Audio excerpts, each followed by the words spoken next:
Okay, so thank you, Mr. Billy West, for coming to MomoCon Winterfest.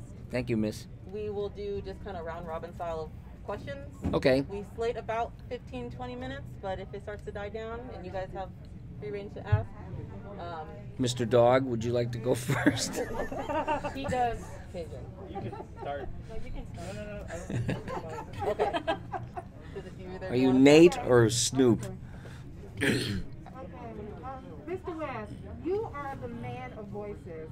You played multiple characters in series and movies like Futurama, Space Jam, and more. Mm-hmm.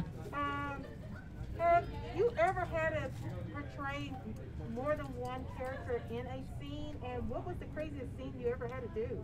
On Futurama, there was a few times where there'd be 6 pages of dialogue and I was all the characters, so I was basically talking to myself.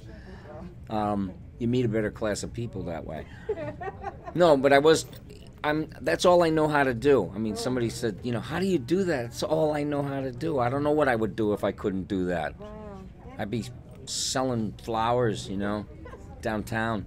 And with doing that, how do you switch voices so smoothly in those scenes when you have multiple characters? Oh, well, I'll show you. Greetings from the year 3000. It still sucks. Good news, everyone. Bad news. She's a beautiful ship, all right. I'm gonna fly her brains out. Young lady, bring me a sandwich from the dumpster and leave the maggots on it.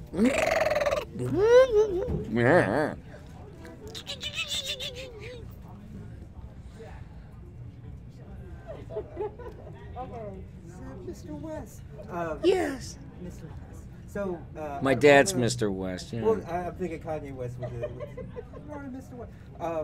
So as far as the characters that you voice, which one in particular would you say is most close to the heart, personality-wise or whatnot? I guess I would have to say Philip J. Fry, because when I was doing the characters, coming up with the voices, it dawned on me that some of them are so over the top that like impressionists could learn how to do them and stuff. And I said, but for Fry, I used what I sounded like when I was 25 years old, because I remember what I sounded like. I was whiny and nasally and complainy. I played in a band. Oh man, I broke a string. Shit. Well, now what am I gonna do? And I said, there's a voice no one can take. No one, you can't. There's nothing there, except that it's perfect for Fry. Yeah. I wish I could tell you a favorite or anything like that, but it's like I've been so lucky to have such rich characters, like to play with, that they're all delightful, enjoyable, every one of them. I mean, you even had the pleasure of doing both Elmer Fudd and Bugs Bunny, like in Space Jam and several other movies.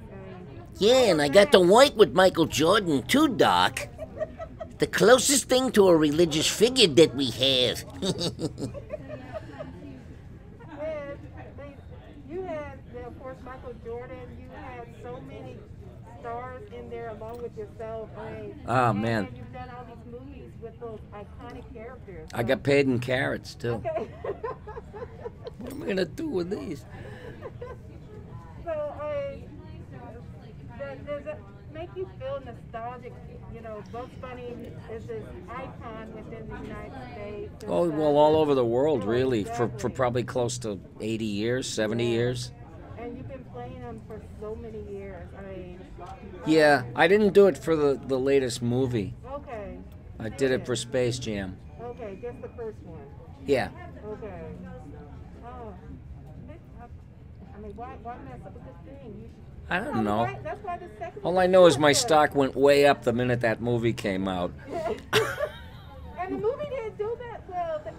That's how you knew. You know what? They needed you in it. No, they tried to stuff in every possible cultural reference under the sun, and they didn't need to do that. Yeah.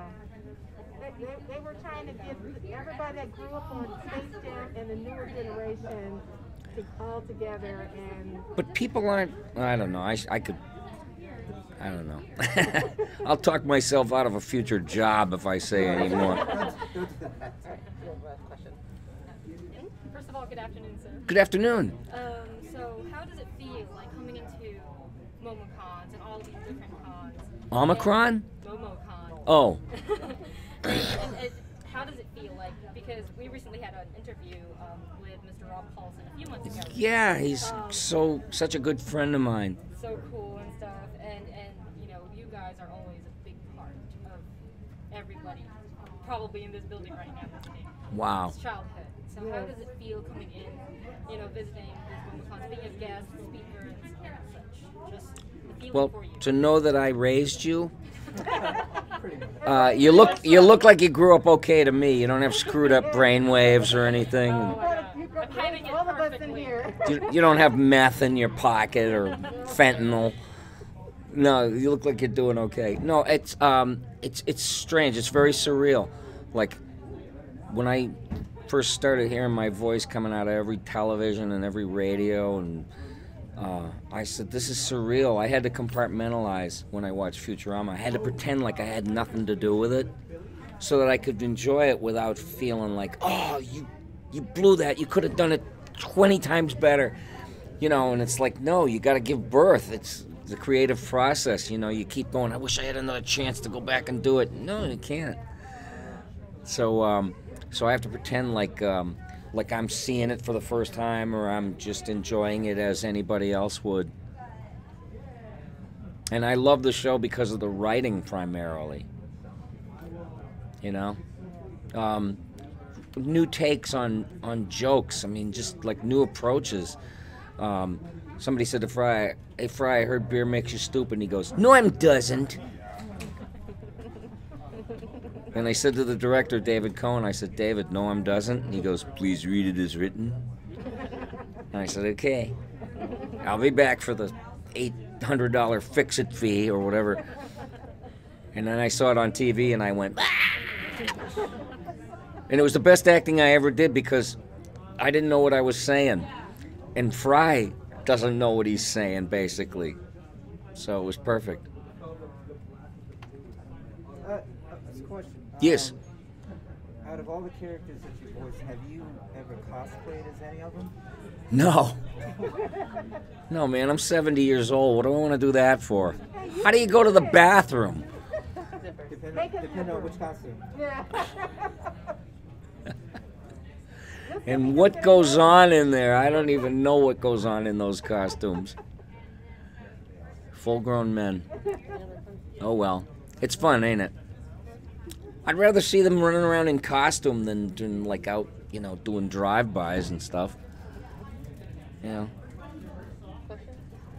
Now, there's so many people out there that are trying to be voice actors, and a lot of them use the clips from your shows and your movies of your characters and recreate that, imitating them and stuff.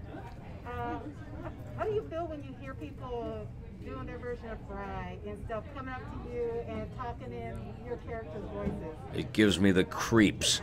No, I love it. Are you kidding me? What are the odds that people would know your work? You know, let alone know who you are. I mean, like, the odds are 1,000,000,000 to 1 that people would be that influenced by it. And I think not only did I raise, like, a whole mess of people, but I think I raised a whole, like 1,000 or so people that want to be voiceover people. And me and Rob Paulson talk about that, and me and Tom Kenny, SpongeBob talk about that. Yeah, it's like grateful. Grateful. How does it make me feel? I'm grateful. Yeah.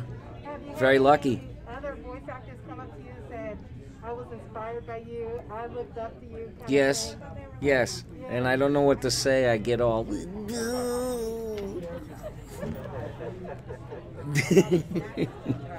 last questions? Oh, go ahead. What made you decide you wanted to try out voice acting? Is that what you wanted to do when you were younger, or did you just have a talent for voices? I was a freak. I was like a little kid that just ran around Touretting out voices and noises, and you know, I'd see a piano and I'd start playing it, and somebody would go, "Can you not do that?" I was always being told, "Can you not do that? Can you stop with the noises and the yelling and the voices?" You know. So nowadays, it's just like the rewards of a misspent youth when I think about it. But, you know, I was odd, yeah. Well, you know what? It might be cool to be a geek now or a nerd, but it wasn't 60 years ago. They'd hunt you down. They'd chase you down after school. Get him! There he is. The little freak that does voices. They're so mean. Where all these angry little dudes come from? I'd love to know. And then you look Hateful. at the reunions like, yes, I can pay for them. No, I if I toured the city jail, I'd see them all. They're either dead or in jail. All the guys that stood there. What do you think? You're better than us? No, not really. You had a natural talent.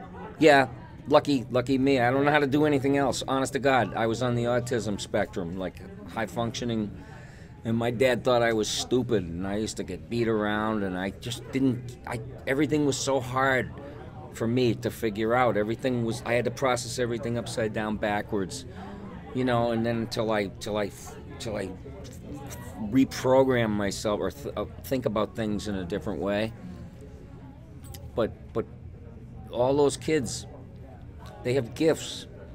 You know, there's these storerooms up there that a lot of people don't have, and the autistic kids, if they find the key to that, there's gifts in there. That's my own take on it. Yeah. All these gifts, you know, it's a good thing that there is cartoons, or I would be, I don't know what I'd be doing. I'd be driving a truck full time. That was our last question, Renee. We're good on time, Sarah. Okay. I know you said that was our last question, so we wanted to make sure. It has to be very fast.